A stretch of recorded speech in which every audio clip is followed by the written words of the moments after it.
পাকিস্তানি একজন মুসলিম যুবক, সে সব সময় অ্যাডাল্ট ভিডিও দেখতো। তার এই গুনাহের কারণে তার কি করুণ পরিণতি হয়েছিল আপনি যদি এটা শুনেন আপনার কলিজাটা কেঁপে উঠবে, আপনি আপনার নিজেকে ধরে রাখতে পারবেন না। ওই যুবক অ্যাডাল্ট ভিডিওর প্রতি এত পরিমাণে অ্যাডিক্টেড ছিল, সে অ্যাডাল্ট ভিডিও দেখার জন্য বড় একটা অ্যাডাল্ট সাইট থেকে অনেক টাকা খরচ করে সে লাইফ টাইমের সাবস্ক্রিপশন কিনেছিল এবং সেই ওয়েবসাইটের অ্যাক্সেস সে তার নিজের বন্ধু বান্ধবকেও দিয়েছিল। সে তার সকল বন্ধু বান্ধবকে নিয়ে অ্যাডাল্ট ভিডিও দেখতো। ঘটনাক্রমে একদিন যুবক ভয়ঙ্কর গাড়ি অ্যাক্সিডেন্ট করে মৃত্যুবরণ করলো। তার লাশটা যখন বাড়িতে নিয়ে আসা হলো, এলাকার মানুষ তার লাশ দেখতেছে, অনেকে বলতেছে এই ছেলে তো নামাজ পড়তো, এই ছেলে তো রোজা রাখতো, এই ছেলেটা ভালো ছিল। কিন্তু তার ভিতরে এত ভয়ঙ্কর একটা গুনাহ যে ছিল, এটা তার বন্ধু বান্ধব ছাড়া অন্য কেউ জানতো না।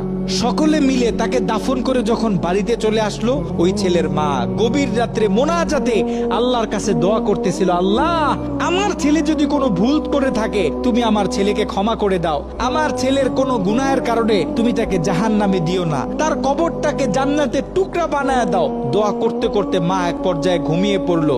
মা যখন ঘুমিয়ে পড়লো, তিনি স্বপ্নে ভয়ঙ্কর একটা দৃশ্য দেখলেন। তিনি দেখতেছে তার ছেলের কবরে আল্লাহ পাক জাহান্নাম থেকে কিছু ফেরেশতা নিযুক্ত করলেন এবং ওই ফেরেশতাদের হাতে বড় বড় কিছু কুড়াল, যে কুড়াল দিয়ে সকল ফেরেশতারা মিলে একসাথে তার ছেলের শরীরে আঘাত করতেছে। যদি তার ছেলের হাতে আঘাত করে তাহলে হাতটা কেটে দূরে গিয়ে পড়তেছে, যদি পায়ে আঘাত করে তাহলে পাটা কেটে দূরে গিয়ে পড়তেছে। তার ছেলে ভয়ঙ্কর ভাবে চিৎকার দিতেছে। ছেলের ভয়ঙ্কর চিৎকার শুনে মায়ের ঘুম ভেঙে গেল। মা উঠে আবার তাহাজ্জুদ নামাজের জন্য প্রস্তুতি নিলেন, আল্লাহ তাআলার কাছে দোয়া করতেছেন। দ্বিতীয় দিন গভীর রাতে যখন মা ঘুমিয়ে পড়লেন, তিনি দ্বিতীয় দিন আরো ভয়ঙ্কর চিত্র দেখলেন, যেখানে প্রথম দিন 8 থেকে 10 জন ফেরেশতা দিয়ে আল্লাহ পাক তার ছেলের উপর আযাব দিতেছিলেন, সেখানে দ্বিতীয় দিন 30 থেকে 40 জন জাহান্নামী ফেরেশতারা তার ছেলের উপর আযাব দিতেছিল। তার মা আরো ভয় পেয়ে গেল। তৃতীয় দিন গভীর রাতে ওই ছেলের মা যখন আবার ঘুমিয়ে পড়লো, তৃতীয় দিন তিনি খেয়াল করলেন 50 থেকে 60 জন জাহান্নামী ফেরেশতারা তার ছেলের উপর আযাব দিতেছে, তার ছেলের উপর আক্রমণ করতেছে। তার ছেলে ভয়ঙ্কর ভাবে চিৎকার দিতেছে। দিন যত বাড়তেছে আল্লাহ পাক জাহান্নাম থেকে তত বেশি ফেরেশতা তার ছেলের উপর নিযুক্ত করতেছে। মা ভয় পেয়ে গেলেন, মা ভেঙে পড়লেন। ওই ছেলের মা ছেলের বন্ধুদেরকে একদিন ডাক দিলেন, ডাক দিয়ে বলতেছে, দেখো আমি আমার ছেলের উপর দিয়ে এই ভয়ঙ্কর স্বপ্ন দেখতেছি, তোমরা যাও কোন আলেমের কাছে জিজ্ঞাসা করো যে কেন আমার ছেলের সাথে এমন হচ্ছে। ওই ছেলের বন্ধুরা মিলে পাশের বড় একটা মাদ্রাসায় চলে গেল। ওই মাদ্রাসায় ছিল একজন শাইখুল হাদিস।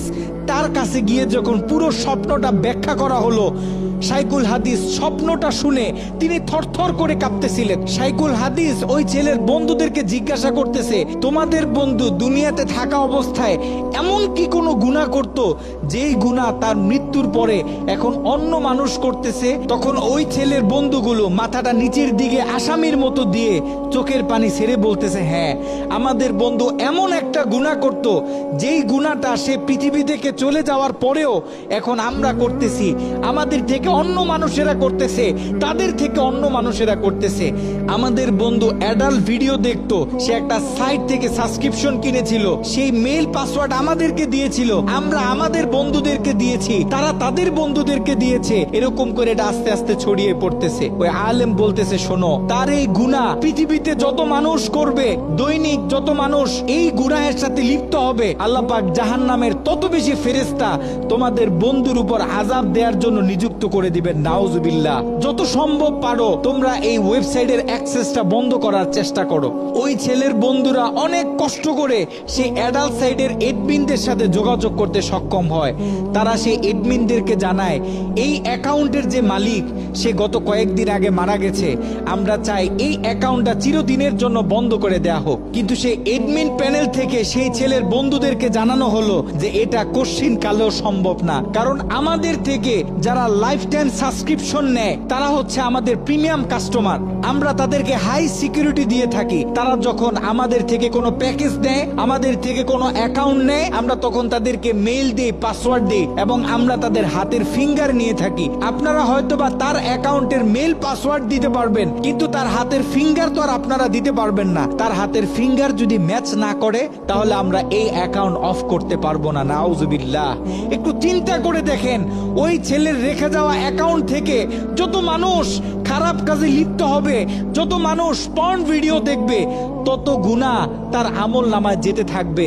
একটু ঠান্ডা মাথায় চিন্তা করেন, আপনি আর আমি আমাদের সোশ্যাল মিডিয়া অ্যাকাউন্টগুলো কিভাবে ব্যবহার করতেছি। আমরা তো আমাদের ফেসবুকে কত ছবি শেয়ার করি, কত মুভি ক্লিপ শেয়ার করে থাকি, কত গান বাজনা শেয়ার করি। আপনার আমার মৃত্যুর পরে এগুলো তো আর কেউ কাটতে পারবে না। যত লক্ষ মানুষ আপনার আমার মৃত্যুর পরে এই ভিডিও দেখবে, আপনার আমার অ্যাকাউন্টে রেখে যাওয়া ভিডিও যত মানুষ দেখবে, আপনার আমার কবরে তত কঠিন কঠিন আযাব দেয়া হবে। আপনি আর আমি জীবিত থাকা অবস্থায় যদি আমাদের ফেসবুক অ্যাকাউন্টে ইসলামিক ভিডিও শেয়ার করি, একটা কোরআনের তেলাওয়াত শেয়ার করি, একটা হাদিস শেয়ার করি, ইসলামিক কোনো ডকুমেন্টারি শেয়ার করি, তাহলে আপনার আমার মৃত্যুর পরে এই অ্যাকাউন্ট থেকে যত মানুষ এই ভিডিওগুলো দেখবে, আমরা কবর থেকে তত বেশি সওয়াব পাইতে থাকবো। এ কারণে আমরা পৃথিবীতে থাকতে যত কাজ করব, সব কাজ যেন আমরা চিন্তা